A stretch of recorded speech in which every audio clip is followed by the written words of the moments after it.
Yeah, let's talk about sports, baby. From the stands of a sports fan, my man Pots and Pans. First and foremost, Anthony Davis officially traded from the Dallas Mavericks. This is coming from NBA.com. 10-time All-Star Anthony Davis is reportedly headed to Washington in an 8-player trade with Dallas, according to multiple reports.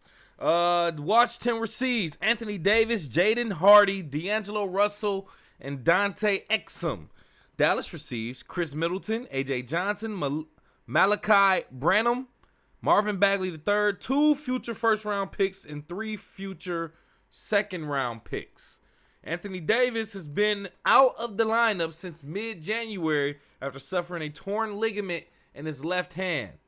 The 10-time All-Star won't need surgery on the injury and still has a few weeks remaining on the original 4 to 6 week timeline when he was first hurt. In adding Davis, the Wizards have assembled a formidable core after acquiring All-Star guard Trae Young last month. Young will be out through an All-Star break as well with a sprained right knee and bruised quadriceps. This is already a bad start. This is like the 76ers trading for Paul Pierce. Paul Pierce came in the trade injured, if I'm not mistaken, and now he's constantly injured now. And Joel Embiid, Mr. I can't play back-to-back games. So it sounds good on paper. Washington fans, y'all could be happy with your roster on paper. But this ain't about to be nothing long-term. Y'all probably going to rarely see Anthony Davis and Trae Young on the floor together. That's a thing nowadays. Anyway, hold on. Turn that off. But yeah, man, anyway, I don't know how I feel about this. I think this is, it sounds nice. Anthony Davis, Trae Young on the same squad, but Anthony Davis is older. Both of them are older. Trae Young ain't as old as Anthony Davis that I know of. But Anthony Davis, y'all both injured like y'all old. So I don't know, man. Anthony Davis, Trae Young in Washington right now. Is that a team in the East that you think is going to be a threat? Let me know what you think. Go off in the live chat in the comments or call into the show. 313-466-4386. I have nothing more for that, to be honest with you. Anthony Davis traded. Anyway, next trade deadline is tomorrow, Thursday, February 5th at 3 p.m. Eastern Standard Time. So the major trades that I've seen happen, Anthony Davis being one, and then James Harden being traded as well. This is coming from ESPN.com. The LA Clippers, Brooklyn Nets, and Toronto Raptors have agreed on a multi-team trade, sending Chris Paul to the Raptors and Ochai. Oh, excuse me. Chris Paul. Look, I got the wrong thing. Chris Paul. There we go. Chris Paul to the Raptors and Ochai Abugaji, a 2032 Raptors second rounder, and cash to the Nets, sources told Shams. The Raptors will not require Chris Paul to report to the team and could still discuss moving him before Thursday's 3 p.m. deadline. Toronto is now out of the luxury tax. Brooklyn picks up an asset and cash to cover Agbaji's salary, and the Clippers clear a roster spot and save $7 million in tax money. At this point, CP3, bro, you just being tossed around. Pause. I mean, even from a team that just they still, I didn't even know they still had you on a roster. I know they waived you, but I didn't know they had the rights to trade you if they waived you. Or I didn't know how to. I don't know how that works. But I do know this. This is a horrible way to end your career. Do you even want to play at this point? Ain't nobody seen or heard from Chris Paul. I don't even think I've seen him on a podcast. Yeah, so apparently Toronto even wants to trade him before they even let him play. What is the deal with Chris Paul in the NBA? Is there a black cloud over Chris Paul? Is Chris Paul the black sheep in the NBA? Teams are saying, I don't even want you suiting up for my squad. And this is supposed to be his last year. This is his last year. He announced it. Look at the picture behind it. Look on the green screen. Look like he telling somebody what to do right now. Pointing the finger. And you ain't got no chip.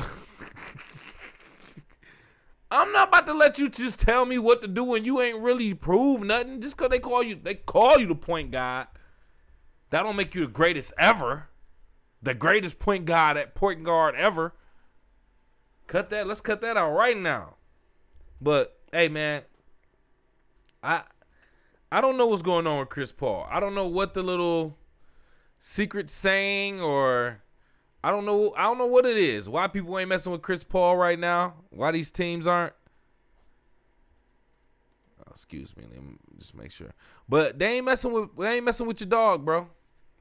They ain't messing with your dog. Chris Paul getting traded to Toronto, and Toronto possibly trading Chris Paul before the trade deadline is over. Let me know what you think about that, man. Go off in the live chat in the comments or call into the show, 313-466-4386. So I did have that James Harden topic. Let me float back to that real quick. I had that James Harden topic. All right, James Harden. I'm saying James Harden. Yeah, James Harden.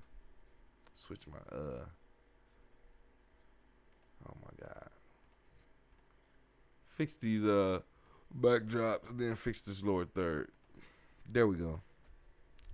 James Harden. Another one. James Harden, this is coming from ESPN.com. The LA Clippers have traded 11-time All-Star guard James Harden to the Cleveland Cavaliers.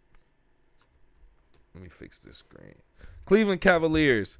For Darius Garland, guard, and a second-round pick, sources told Shams on Tuesday. James Harden effectively had veto power over any trade because of the nature of his contract. He worked through his exit with the Clippers over the past few days, resulting in an outcome both sides were happy with. It's a win-now championship opportunity for Harden, who is playing at a high level at age 36. And the Clippers get a two-time All-Star in Garland, who at age 26 can now help in the future. Harden told ESPN late Tuesday night that he didn't want to feel like he was, quote, holding the Clippers up in their future. What? James Harden. Another one who's just being tossed around in the last couple years of his NBA career. If you ask me respectfully. 36. I give James Harden a solid 5 more years. A solid 5 more years, maybe, max. I don't know. Prove me wrong. But James Harden, man, another one going to another squad. Everybody thought this was going to be his last team, the Clippers. He's in L.A., where he's from. Everybody thought the same thing for Russell Westbrook. He's in L.A. Everybody thought the same thing for Paul George. He's in L.A. All them got up out of there. All of them. Kawhi, the only one left there. Who is he there with at this point? I forgot. Like, James Harden is out of there. Man, that's the thing with the Clippers. The Clippers just don't have no good luck when it comes to squad. They can't keep a good squad for nothing. And then James Harden, you just going from team to team to team. Okay, I get. Maybe you just want the bread. I get it. At this point, just collect your bread. But you look crazy from the stands of a sports fan. Like you just look crazy, bro. That's a perspective I want to speak on. From the stands of a sports fan, you look crazy with all these jerseys on. It's the same thing for Shaq in the last couple. The only difference with Shaq is he has rings. He was part of a three-peat dynasty. Lakers do three-peats? Anyway, he was part of a dynasty with the Lakers. And he was bounced around his career. Yeah, he was a big guy who people were still trying to utilize on their squad. And after a while, it phased out. But nonetheless, listen, you ain't Shaq. You ain't got no rings, James Harden. So that's the difference. I'm not comparing you to Shaq. All I'm saying is bouncing from team to team, it just ain't cool, fam. Nowadays, players don't care about their legacy. I guess we can see why. I mean, I guess we understand. You just want to get the bag. Looking at it from a completely different perspective now, players just want their money. Don't care about their legacy. But let me know what you think. Go off in the live chat, in the comments, or call them to the show, 313-466-4386. No. We over that one now. All right, so new topic. I don't know if you know who this man is on the green screen. This is coming from APnews.com, the Associated Press. The father of Kansas City Chiefs quarterback Patrick Mahomes has been arrested in Texas after authorities said he violated his probation from a conviction for driving while intoxicated. Pat Mahomes Sr., 55, was arrested Tuesday during a meeting with his probation officer after a warrant was obtained for probation violation, authorities said. He remained in Smith County Jail in Tyler on Wednesday. His attorney did not immediately return a call from the Associated Press. The elder Mahomes was sentenced to 5 years probation after pleading guilty in August 2024 to a DWI charge. On January 1st, he had a high alcohol reading on his ankle monitor, according to probation violation report. Mahomes Sr. had been arrested on the DWI charge in February 2024, a little more than a week before his son led the Chiefs to a second straight Super Bowl championship with the win over San Francisco. Smith County jail records show multiple DWI arrests over the years for the elder Mahomes. Mahomes Sr. is a former Major League Baseball pitcher who plays for 6 teams during an 11-year Major League career that ended in 2003, according to Baseball Reference. Now, I really don't like to report on bad news on people, athletes, former athletes, especially black athletes. But you see I'm doing it. Right? The only reason I'm doing this, the only reason I'm bringing this up and talking about it, your son is Patrick Mahomes. Literally carries your name. Usually as a man, as a father, you tell your children, don't be out in these streets embarrassing me, embarrassing our family name. Now your son is extremely successful and you out here embarrassing literally the name that your son has built. Nobody would care about a Patrick Mahomes until Patrick Mahomes Jr., by the way. Now you out here driving drunk. That's what your multiple arrests come from, according to these reports. For the most part, just driving while intoxicated. Just keep driving. Get an Uber, bro. Like, get an Uber, bro. You don't have enough money to get an Uber, bro? Like, for real. Or are you going to bars that's so far away that an Uber would just cost dumb money? If that's, bro, you're Patrick Mahomes, bro. You should be able to get a ride. And you're not even the Patrick Mahomes, but you're his father. Get your ish together, fam. What are you doing, bro? I don't know, man. It kind of irritates me when family members, especially fathers of pro athletes, man, just be showing your butt and just embarrassing your kid. Now, it's one thing to be like a LeVar Ball. Some people say he's embarrassing, but he was just promoting his boy. He didn't do anything bad, LeVar Ball. This, getting arrested with DWIs, that's embarrassing. That's truly embarrassing. And it's not even like Patrick Mahomes is relevant right now. He's not in the Super Bowl this year.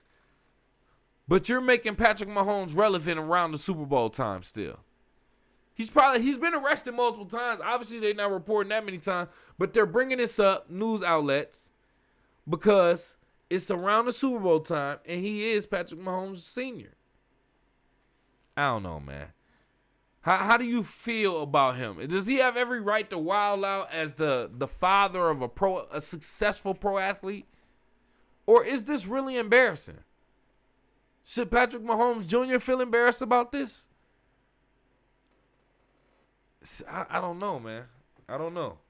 I want to say yes, But then after a while, I feel like if you get to the point where you say, no, Patrick Mahomes Jr. shouldn't be embarrassed about this, then you're basically saying he don't care about his dad anymore. He gave up on his dad. And that's kind of tough.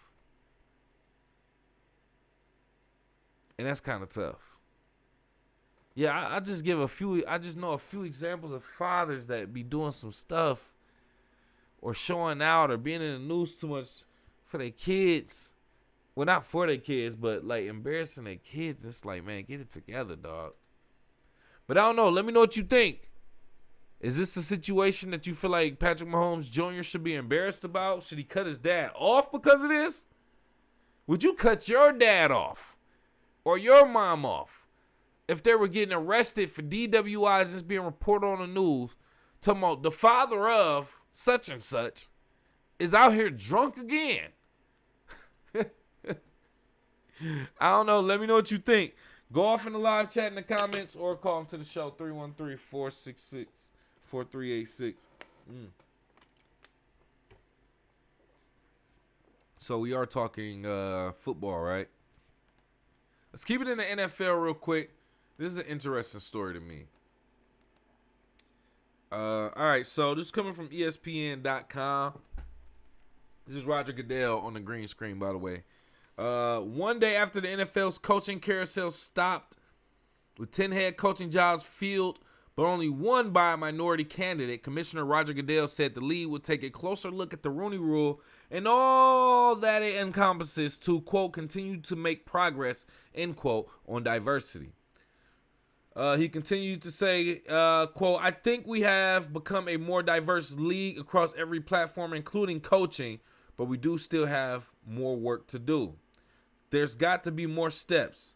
We're reevaluating everything we're doing, including the accelerator program, including every aspect of our policies and our program to meet the challenges of today and tomorrow rather than yesterday. We need to be looking at that and why did we have those results this year, end quote. Speaking Monday at the San Jose Convention Center during his annual Super Bowl week news conference, Roger Goodell fielded 5 questions either directly or tangibly, related to the Rooney Rule, which was adopted in 2003 and which requires every team with a head coaching, coordinator, or general manager opening to interview at least 2 minority candidates before it can make a hire. Teams must also interview at least 1 minority candidate for the positions of quarterbacks coach. Goodell said Monday that every team was Rooney Rule compliant in the head coaching cycle and that he believes every team with a head coaching opening exceeded the Rooney Rule this year by interviewing more than the requisite 2 minority candidates. Bro, that just irritated me. Man. You know what that sounds like to me as a black man? And here's what I hate, because it can be taken the wrong way, but I'm going to say it anyway. That just sounds like y'all just giving niggas opportunities. Or y'all said, hey, well, we at least interviewed them. We did what we were supposed to do. All right, so let's interview the real people now. That's what that sounds like to me. I don't want to make this the same as like affirmative action and everything like that. But sometimes I'm on the fence because it's like in a situation like the NFL, professional sports, where the players are majority black, I think head coaching, office management, and staff should almost reflect that as well. And I think that should be the same with the United States or any other population of people who has an individual representing them or guiding them or something like that. If it's going to be majority people of color or even people of a certain, you know what I'm saying? I think that should be represented. And it should be natural. Now, we really want to get on the topic of qualifications. Do we know of many black coaches or potential coaches who are qualified for these coaching openings? I would say a lot of you really got to give them a chance. A lot of offensive and defensive coordinators are the ones who get moved up.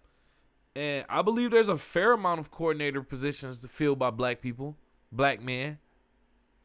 But I just don't like the fact of, well, I think they exceeded their rule. They did what they were supposed to. They were supposed to at least interview him. They at least did that. So he said every team interviewed at least 2 black potential head coaches. None of them hired one, except for one team. Nah. And you saying you think they exceeded, so maybe they interviewed 3 and none of them were qualified? That was crazy. I mean, 1 was qualified. 1 was qualified. Yeah, just weird stuff. Weird work. I don't know if I like the Rooney Rule. On surface level, it seems like a great idea. You're required to at least give these black people Siri the feds. You're required to at least give these black people or Asian people or Hispanic people or Arab people or Middle Eastern people, men, an opportunity to interview. But that don't mean you got to hire them. Now, if the Rooney Rule said you have to hire, I get it. But then we got to go into, was this person qualified? I think in a lot of situations, as long as you are a coordinator or you have that experience, you could be qualified. Because look how many offensive, defensive coordinators get the opportunity to be head coach. And the majority, a significant portion, I'll say, fail as head coaches. So I don't mean to be long-winded about it. I just think it was a load of crap to say that, yeah, I think they exceeded their Rooney Rule of interviewing at least 2 minority candidates for the head coaching position. And then just 1 person get hired out of 10 openings. So if everybody interviewed 2, at least 2, that's at least 20. Not necessarily 20 different black coaches, but 20 different times where black people were interviewed within these 10 teams. And only one. Y'all saying we're qualified. With no head coaching experience. I don't know. Call me crazy. But let me know what you think. Go off in the live chat in the comments or call into the show. 313-466-4386. Last but not least, we got to get to the real, my baby. The Super Bowl. Super Bowl is this weekend. Super Bowl Sunday, February 8th. New England Patriots versus the Seattle Seahawks. Now, I don't think I picked a favorite. I don't think I picked who I wanted to win last time I did a show a week ago. But I'm going to say this. I got Seattle. My biggest determinant of that is when I realized, they got Kenneth Walker III. I like K-Dub. He played for Michigan State. When I stayed in Lansing. He was a dog there. I believe he played under Mel Tucker, if I'm not mistaken. But he was a dog there. And he's showing up in the NFL as well. I think he deserves that ring. Am I a fan of Sam Darnold or Drake May? Am I a fan of Seattle or the Patriots or New England? Absolutely not. But if I had to pick a reason to pick a team, it would be Kenneth Walker III, the running back for the Seattle Seahawks. So I have Seattle winning the Super Bowl. I actually think Seattle might dog walk New England. But here's the thing. When you go out on a limb and say that, or even believe that in a lot of cases, the so-called underdog, they usually show up and make it either an interesting game or take the game away. I'm just expecting a good game as a person who's not a fan of either team, but I am a fan from the stands of a sports fan. That I just want to see a real good. I don't want to see no blowouts. I want to see a good game, close game. But I got Seattle winning this, and I got Kenneth Walker III getting at least 2 touchdowns, Boy, get that parlay together. Get that parlay together. Seattle on the money line. Kenneth Walker III with 2 touchdowns. Rushing. Stop playing with me. Smith and Jigma he gonna get one too. That's 21 right there. That's 21 right there. Sam Darnold might get a rushing. Call me crazy. Hey, this is on wax. Let me know what you think. Go off in the live chat in the comments or call into the show. 313-466-4386. I got Seattle on this one, baby. I would love to do a live stream that day while watching the game, but we'll see if I'm available. We'll see if I'm available. But we're going to get up out of here, man. I appreciate you for kicking it with KCMC from the stands of a sports fan. Very important, man. Hey, do me a favor. Hit that like button. Hit the subscribe button. Hit the share button. Tell a friend to tell a friend. We appreciate it per usual. We're going to try to get back on here a lot more frequently, but at least once a week with a live stream.